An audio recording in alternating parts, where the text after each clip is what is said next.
Lakini katika nchi zetu hizi unaweza kutuandikia maoni yako pia hapo, nitakuja kuyasoma kwa undani kabisa kwenye ukurasa wetu wa Facebook pamoja na ukurasa wetu wa Instagram na ukurasa wetu wa X. Mtazamaji, huu ni muda wa kutazama lenzi ya leo, ambapo Tunduma ni kitovu cha biashara kati ya Tanzania na nchi za kusini mwa Afrika, lakini msongamano mkubwa wa magari mpakani unaleta kero, ukikwamisha harakati za uchumi na maisha ya wakazi wake. Hii ni lenzi iliyomulikwa na mwanalenzi mwenzetu Dickson Kapungu na kuandaliwa na Makokilo. Ni moja kati ya maeneo maarufu kwa biashara na mwingiliano wa watu. Hii ni Tunduma. Tunduma ni moja kati ya majimbo yanayopatikana katika mkoa wa Songwe, ambako inapatikana barabara kuu ya kuelekea kusini mwa Afrika. Kwa uhalisia inatakiwa iwe daraja la maendeleo kwa nchi zinazounganishwa na mpaka unaopatikana katika eneo hili, lakini pamekuwa kizuizi badala ya daraja la maendeleo.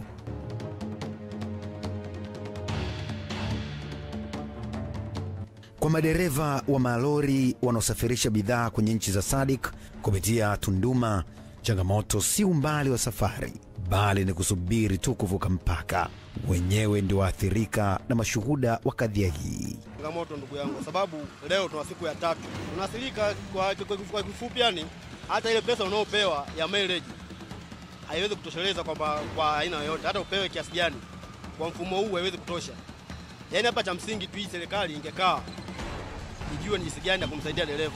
Kwamba unapotoka Tanzania, huu mzigo tayari ni mzigo wa watu ambao ni transit, unatakiwa upitilize moja kwa moja upande wa pili Zambia.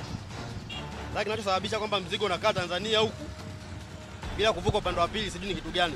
Changamoto zipo nyingi, mfano huduma za kijamii hakuna. Sasa mimi kama binadamu nakaa kwenye foleni hapa siku 3. Sijui najisaidia wapi. Uchumi pia inakuwa inatugharimu kwa sababu unapoteza muda mwingi hapa.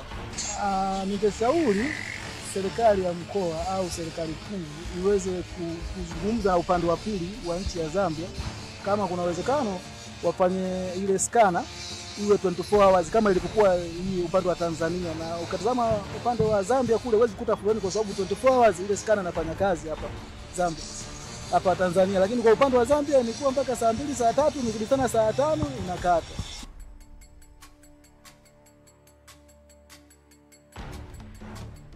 Serikali na taasisi zake kwa upande wa Tanzania wameangushiwa lawama nyingi sana na baadhi ya madereva wa malori hayo. Jambo jema ni kwamba hawakuamua kulikalia kimya kabisa.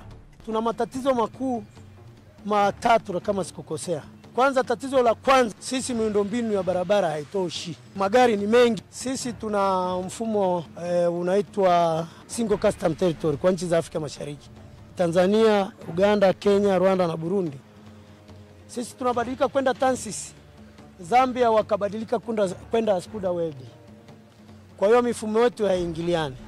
Lakini pamoja na hayo hatuko kwenye jumuiya moja. Tuite Wizara ya Uchukuzi kwa maana ya level ya waziri na katibu mkuu ambaye ni mtendaji wake. Lakini tuite watu wa Wizara ya Mambo ya Ndani kwa level ya wizara. Lakini tuwaombe watu wa Wizara ya Viwanda. Lakini hapa tupate watu wa Wizara ya Ujenzi, tukae nao. Lakini tuwapate Wizara ya Fedha, tucomply wote kutokana na uhalisia na sio hisia. Nadhani hili ni la muhimu. Tumezuiwa kupita barabara kuu, leo tupite nje ya barabara. Kwa nini hatutaki hicho? Yule ambaye anataka kuchukua bajaji yake aendelee na safari achukue. Hawapa dakika 10. Jambo moja likaanzisha jambo jingine. Madereva bajaji nao walijitokeza, si kwa kuunga mkono madereva wa malori, bali kudai haki yao ya kutumia barabara katika shughuli zao za kila siku. Kwa lugha isiyo rasmi wanasema wanasaka maokoto. Muda mwingi tukibeba wamama wajawazito wanajifungulia katikati ya barabara, tunashindwa, umebanwa mbele, umebanwa nyuma na ndani una mama mjamzito. Mimi binafsi nishakuwa mkunga mara 2 kuwasaidia wamama kujifungua katikati ya barabara. Hili ni tatizo, ni lazima tulizungumze. Baada ya mvutano mkali, hatua ya maridhiano ikaanza. Madereva bajaji wakafungua barabara na kukubali kusubiri meza majadiliano.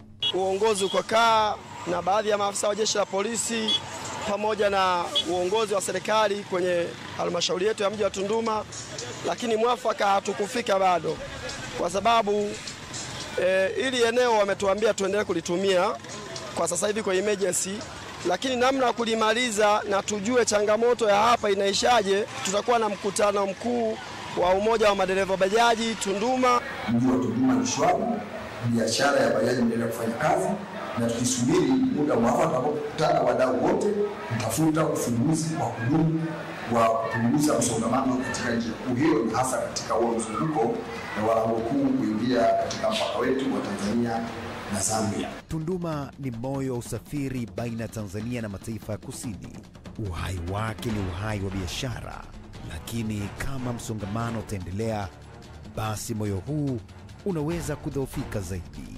Tunaenda kushughulikia kuandaa kikao cha ujirani mwema kati yetu na wenzetu wa Zambia na Malawi hivi karibuni. Kwa hiyo nadhani moja ya mambo ya msingi tutayojadili yatakuwa ni hayo, lakini kubwa zaidi ni kwamba tuna mambo ambayo ukiangalia unaona yanabadilika. Ukiona tatizo linaanza leo, tatizo linakuwa ni foleni kwa sababu ya mzani. Ukija kesho ukitatua mzani, wanatengeneza tatizo lingine linaitwa dokumenti, siji maagent upande wa Zambia wamefungiwa. Ukija kesho kutwa unakuta tatizo lingine, naambiwa unajua tatizo ni kwamba nini kibali fulani akitolewi sijui si nini 28. Na sisi serikali sio kwamba tumekaa kimya, tunafanya. Sasa hivi tuna eneo hapa tunamalizia kulipa fidia eka 1800. Lengo ni kutengeneza msukumo wa kuhakikisha tunakuwa na sehemu moja, kituo kimoja cha kufanya hizo shughuli zote.